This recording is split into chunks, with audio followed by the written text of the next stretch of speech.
Hi guys. सो इस video में हम जनरल एग्जामिनेशन को कंटिन्यू करने वाले हैं। तो लास्ट वीडियो में जो है हमने लिम्फ नोड पाल्पेशन तक कवर कर लिया था।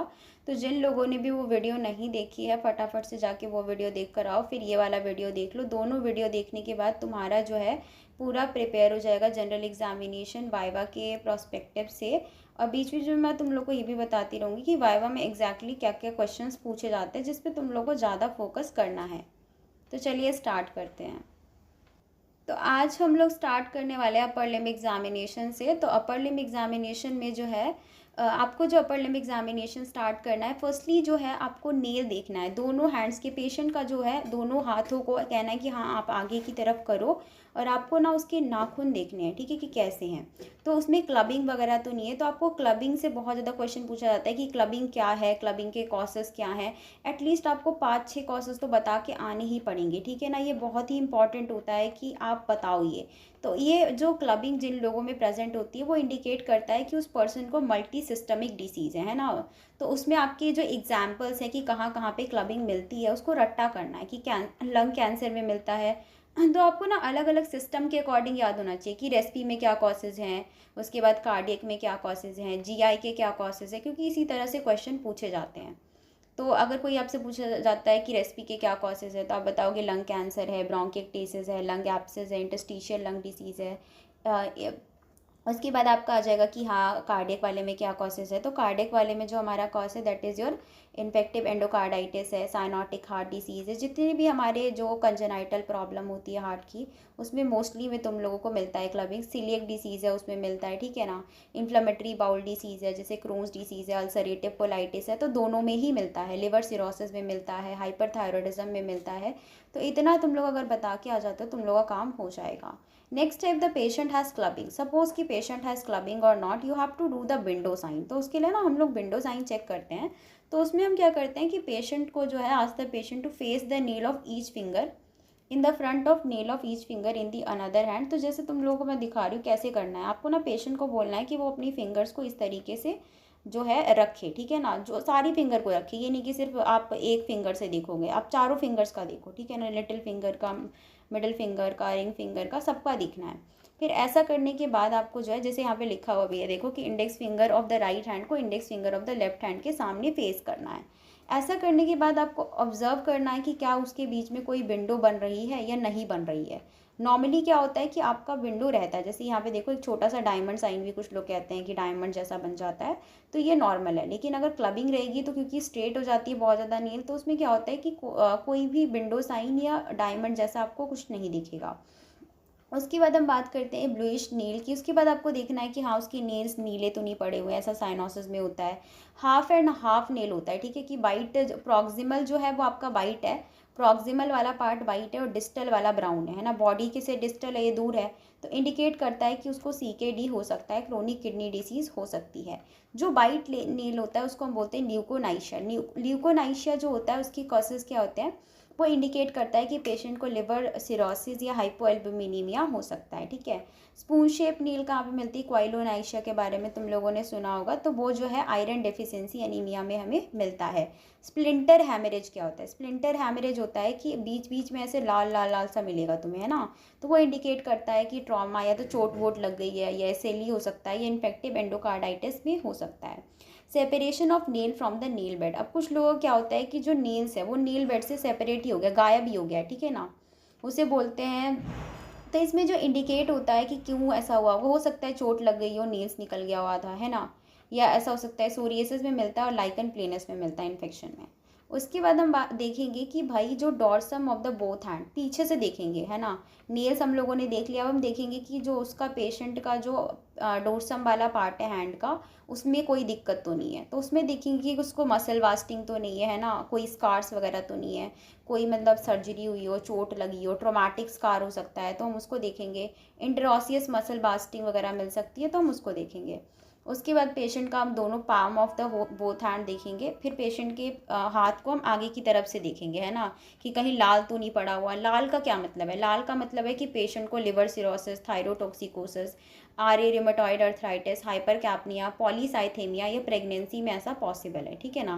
पैलार ऑफ द पामर क्रीज, मान लो कि जो पामर क्रीज है वो बहुत अब हल्के हल्के दिख रहे हैं, पूरे अच्छे से नहीं दिख रहे जैसे दिखना चाहिए, तो इसका मतलब ये है कि पेशेंट को अनीमिया हो सकता है। मसल बास्टिंग या कोई स्कार है, तो जैसे ना क्या होता है कि जो कार्पल टनल की सर्जरी होती है वहाँ पे तुम लोगों को कोई स्कार वगैरह मिल सकता है, ठीक है, मसल वास्टिंग मिल सकती है। से देखो थिनार और हाइपोथिनार जो मसल्स होंगी उसकी वास्टिंग मिलती है, जो हमारा हैंड होता है उसमें, ठीक है ना। उसके बाद हम बात करते हैं कि जो look for the radial artery site for the pulse and you have to comment on, तो आपको रेडियल साइट पे जो है पल्स देखना है, ठीक है ना। And you have to comment on rate, rhythm, volume, character, synchronisation and radial artery ball. तो जो पल्स देखना है रेडियल आर्टरी वाली साइड पे देखना है और आपको कमेंट भी करना है कि उसका रेट, तो उसमें ना ये क्वेश्चन पूछा जाता है कि रेडियल आर्टरी पल्स में तुम लोग क्या क्या चीज़ें देखते हो, तो उसमें ना रेट देखना होता है, रिदम देखते हैं, वॉल्यूम देखते हैं, कैरेक्टर देखते हैं, सिंक्रोनाइजेशन देखते हैं, रेडियल आर्टरी की वॉल देखते हैं।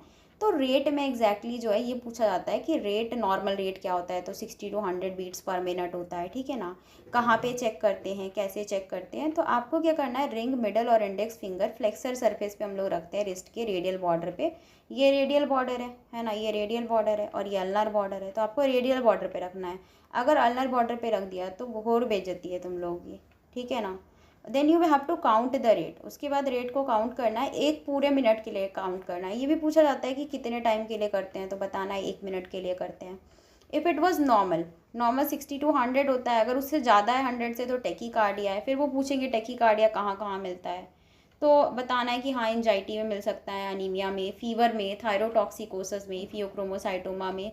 ब्रेडीकार्डिया के कॉसेस क्या क्या हैं ये भी रट्टा मार के जाने कि एथलीट है, हाइपोथर्मिया है, हाइपोथायरॉयडिज्म है, हाई आईसीपी है, इंट्राक्रेनियल प्रेशर, ऑब्स्ट्रक्टिव जॉन्डिस है, ठीक है ना। तो ये सारी चीज़ें पूछी जाती हैं। रिदम में तुम लोग जानोगे कि नॉर्मल रेगुलर रिदम है कि नहीं है ना। While you are putting your finger on the counting the pulse, तो तुम लोग जब पल्स को काउंट कर रहे होगे तो तुम लोग को रिदम भी फील करनी है, हर पल्स के साथ कंपेयर करना है कि जो पल्स आ रही है क्या वो रेगुलर है, क्या वो लगभग एक ही सेम टाइम पे आ रही है, सेम पैटर्न में आ रही है। तो तुम लोग को कमेंट करना पड़ेगा कि मेरे को रिदमिक पल्स लग रही है नहीं लग रही है ना, नॉर्मल लग रही है कि नहीं लग रही, कि इरेगुलर है, कभी आ रही है कभी भी आए जा रही है जब मन कर रहा है, ठीक है ना। जैसा कि एट्रियल फिब्रिलेशन या वेंट्रिकुलर फिब्रिलेशन में होता है। एक होता है रेगुलर इरेगुलर पल्स, है ना, कि मतलब इरेगुलर तो है लेकिन वो रेगुलर इंटरवल पे आ रहा है, ठीक है ना। मतलब जितने टाइम पे आना चाहिए उतने टाइम पे तो नहीं आ रहा है, ठीक है। लेकिन जब भी आ रहा है ना, मान लो कि ऐसा हो रहा है कि तुम लोगों को देखना है कि हाँ 5 सेकेंड पे आ रहा है पहला पल्स, ठीक है, मान लो, फिर दूसरा वाला पल्स जो है वो तुम लोग का 10 सेकेंड पे आ रहा है, फिर तीसरा पल्स 15 सेकेंड पे आ रहा है, तो 5 सेकेंड में एक पल्स तो खैर नहीं आनी चाहिए। तो ये इरेगुलर तो है लेकिन फिर भी उसके साथ भी एक रेगुलरिटी है कम से कम, ठीक है ना। तो इसकी बात हो रही है। उसके बाद हम बात करते हैं वॉल्यूम की, कि गुड वॉल्यूम है कि नहीं है। तो जब तुम लोग फिंगर को रखोगे, काउंट करोगे पल्स को, तो तुम लोग को थोड़ा वॉल्यूम भी फील करना है।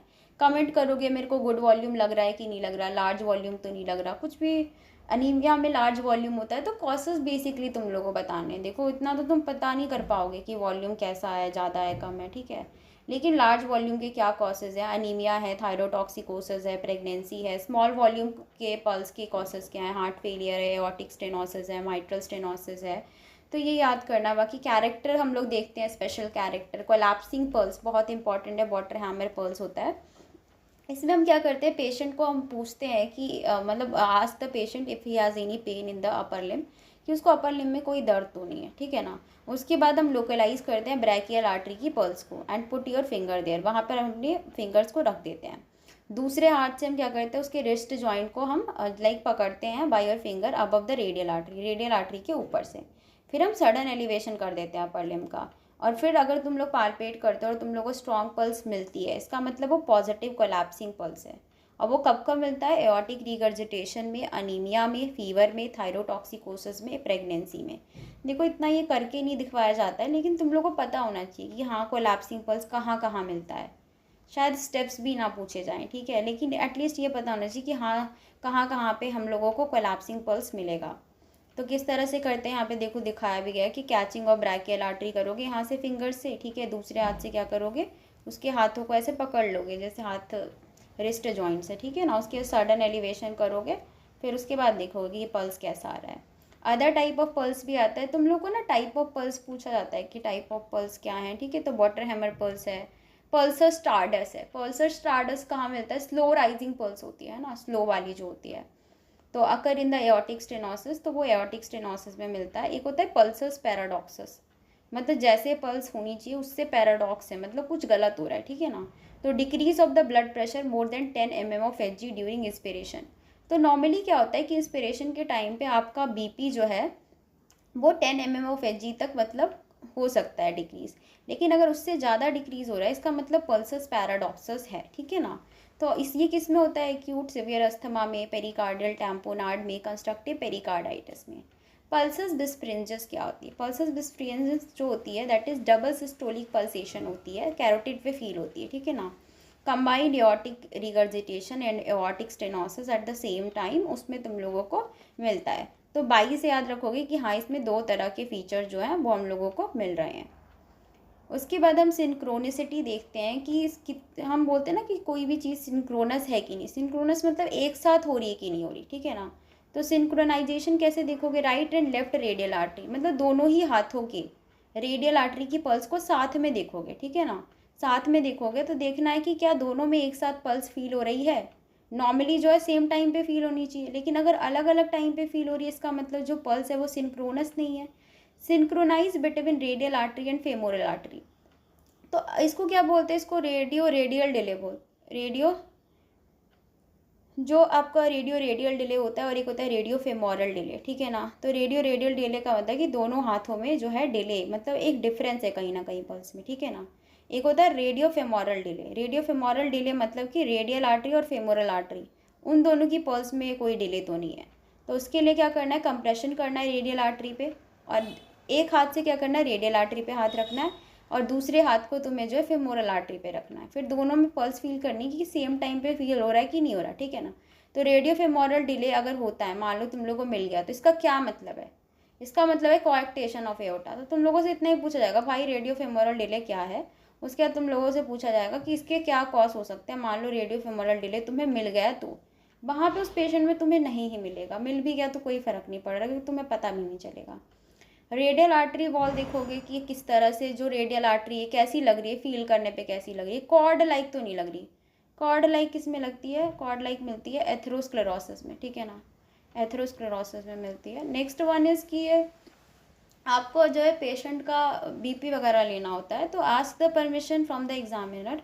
पहले एग्जामिनर से परमिशन लेना है कि I would like to measure the blood pressure, okay ना।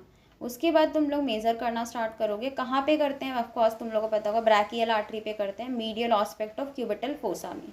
तुम लोग बहुत अच्छा ना कर पाओ तो एटलीस्ट तुम लोगों को थ्योरी पता होनी चाहिए, है ना। स्फिग्नोमैनोमीटर से करोगे, स्टेथ भी होना चाहिए तुम लोगों के पास, और फिर तुम लोग ब्लड प्रेशर को मेज़र करोगे। नॉर्मली कितना होता है, 120/80 होता है टू द 139/180 ये थोड़ा नॉर्मल तुम्हारी रेंज है, ठीक है ना। ये पूछा जा सकता है नॉर्मल रेंज क्या है। देखो कैसे करते हैं, ये रहा काफ लगा दिया, ठीक है, यहाँ पे स्ट्रेथ रखा, ये रेडियल आर्टरी है, ये तो तुम लोगों को समझ में आ रहा है रेडियल साइड है क्योंकि ये हैंड का, और ये तुम्हारा अल्नर साइड है। Ask the permission from the examiner and say I would like to measure the temperature. फिर तुम लोग टेम्परेचर को भी मेज़र करोगे पेशेंट के, ठीक है। तो थर्मामीटर एक्सेला में लगाओगे, 1 मिनट के लिए चेक करते हैं। ये पूछा जाता है कितने मिनट के लिए चेक करोगे, half degree to the reading, है ना। And then when you read it increase the half degree of the reading.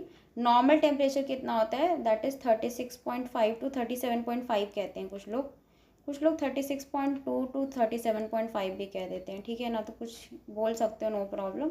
Ask the permission from the examiner and say I would like to measure the respiratory rate, कि अब मेरे को respiratory rate measure करना है। तो abdominal movement देखते हैं उसके लिए, है ना। 1 मिनट तक ऐसे तुम्हें ताड़ते रहना है कि कितनी मूवमेंट हो रही है उसके एब्डोमेन में, उसको काउंट करना है, ठीक है ना। तो नॉर्मल क्या होता है, फुल 1 मिनट के लिए चेक करना है, 12 से 21 जो होता है नॉर्मल होता है। उसके बाद लोअर लिम्ब एग्जामिनेशन करेंगे। तो लोअर लिम्ब एग्जामिनेशन में हम लोग क्या क्या करेंगे, लोअर लिम्ब एग्जामिनेशन में इंस्पेक्शन पार्ट होगा, दूर से देखना है पेशेंट को। Stand at the end of the bed to observe any swelling. फिर तुम्हें जो है देखना है कि हाँ उसके पैरों में कोई सूजन तो नहीं है, लाल वाल तो नहीं हो रखा। इट इज़ यूनिलेटरल और बाईलेटरल। और सबसे इंपॉर्टेंट है ना कि तुम लोग कंपेयर करोगे कि एक साइड सूजा हुआ है कि दोनों साइड है। Is there any swelling, use your tape measure to confirm that. मान लो मेरे को लगा हाँ स्वेलिंग है, हो सकता है मुझे ऐसे ही लग रहा हो, तो मेरे को एक टेप लेना है, मेरे को मेज़र करना है कि दोनों पैरों में स्वेलिंग है कि नहीं है, ठीक है ना। उसके बाद जो है कोई वेन्स तो नहीं है लाइक, तो उसके लिए मीडियल मैल्यूलस पे चेक करना है एंड पॉप्लिटियल फोसा पे मेनली ज़्यादा चेक करना है, ठीक है ना। बाकी और जगह पे भी थोड़ा थोड़ा देख लेना है कि हाँ कोई ऐसा डायलेटेड वेन वगैरह तो नहीं है, क्योंकि ना ये इंडिकेट करता है कि सुपरफिशियल डायलेटेड वेन, जैसे वेरिकोज वेन के बारे में तुम लोगों ने पढ़ा होगा है ना, डायलेटेड टॉर्चुअस वेन प्रेजेंट होती है, तो उसके बारे में उसके लिए तुम लोग ये वाली चीज़ देखोगे। थर्ड है तुम लोग को देखना है calf muscle of both lymph for any muscle wasting, कि कोई मसल वास्टिंग तो नहीं है। उसके लिए तुम लोग क्या करना है, काफ मसल को देखना है, टेप से जो है कंफर्म कर सकते हो, ठीक है ना। उसके बाद लुक फॉर एनी अल्सर और स्कार, वहाँ पे कोई अल्सर वगैरह तो नहीं है, ठीक है, वो भी देख लोगे कि पैरों में कोई अल्सर वगैरह तो नहीं, से डायबिटिक अल्सर, फुट अल्सर है ना, तो इस तरह से कुछ प्रेजेंट हो सकता है, तो उसको देख लेना है। पाल्पेशन करना है, पाल्पेशन में हम लोग क्या क्या देखते हैं, टेम्परेचर देखोगे लोअर लिम्ब का, है ना। लोअर लिम्ब के टेम्परेचर में क्या देखोगे, डॉर्सम ऑफ योर हैंड का। कैसे देखते हैं, हमेशा ना डॉर्सम ऑफ हैंड से देखते हैं, ये नहीं कि पाम से देखोगे, ठीक है ना, डॉर्सम से देखते हैं।